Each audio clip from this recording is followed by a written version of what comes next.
সুপ্রিয় দর্শক, আপনারা দেখছেন এসপিএন বাংলা টিভি। দেখুন ও সাবস্ক্রাইব করুন এসপিএন বাংলা টিভি, দেশ ও মানুষের কথা বলে।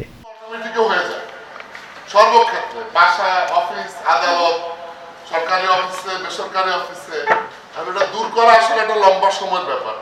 রিসেন্টলি দুই তিনটা জিনিস দেখে কষ্ট পাইলাম। আমি একজন ব্যবসায়ী, আমার দুটো শিল্প কারখানা আছে। এই 10 দিন আগে দেখলাম যে সরকার নতুন পে স্কেল ঘোষণা করবে, সরকারি কর্মকর্তা কর্মচারীদের বেতন ডাবল হবে। আচ্ছা, এখন আমার পক্ষে কি, যদি সরকারি কর্মকর্তাদের বা কর্মচারীদের বেতন যদি ডাবল হয়, আমি একজন ব্যবসায়ী হিসাবে কি আমার পক্ষে সম্ভব হবে ডাবল করা? ইম্পসিবল। কারণ সারা বিশ্বে এখন জিনিসপত্রের দাম কমছে, বিশ্বের ইকোনমিতে একটা ডিপ্রেশন যাচ্ছে। এই ডিপ্রেশনের মধ্যে সরকার যদি বেতন ডাবল করে, একজন প্রাইভেট উদ্যোক্তার পক্ষে বেতন ডাবল করা কোনোভাবে সম্ভব না। তাহলে এখানে কিন্তু বৈষম্য তৈরি হবে, নাকি হবে না? কারণ একজন সরকার পিএস বেতন পাবে 20,000 শুরুতে, আর আমি তাকে 12,000 দিতে পারবো না, তাহলে কিন্তু বৈষম্য তৈরি হবে। তাহলে বৈষম্য কিন্তু সরকারে তৈরি করতেছে। পরশুদিন পত্রিকা দেখলাম মিনিস্টারদের জন্য 9,000 স্কয়ার ফিটে বাড়ি করা হচ্ছে, ফ্ল্যাট বানানো হচ্ছে। এটা কিন্তু বৈষম্য।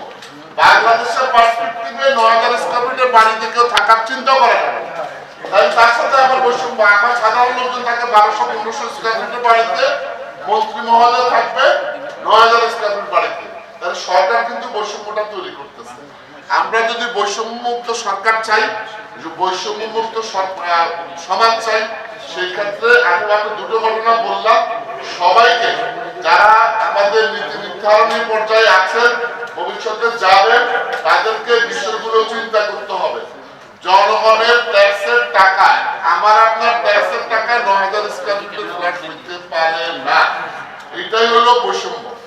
এখন যেটা হচ্ছে সেটা হলো সরকার কোত্থেকে চলে, আপনার আমার ট্যাক্সের টাকা। তারা 9,000 স্কয়ার ফিটে বাড়িতে থাকবে, আপনার থাকবে 1200 স্কয়ার ফিটে। এটা তো হইতে পারে না। তারা তারা 6,000, মানে 3,500, 4,000, 5,000 এই সিসির গাড়ি তারা ইম্পোর্ট করে আনবে, আপনি চলবেন বাসে। তাহলে বৈষম্য তৈরি হবে।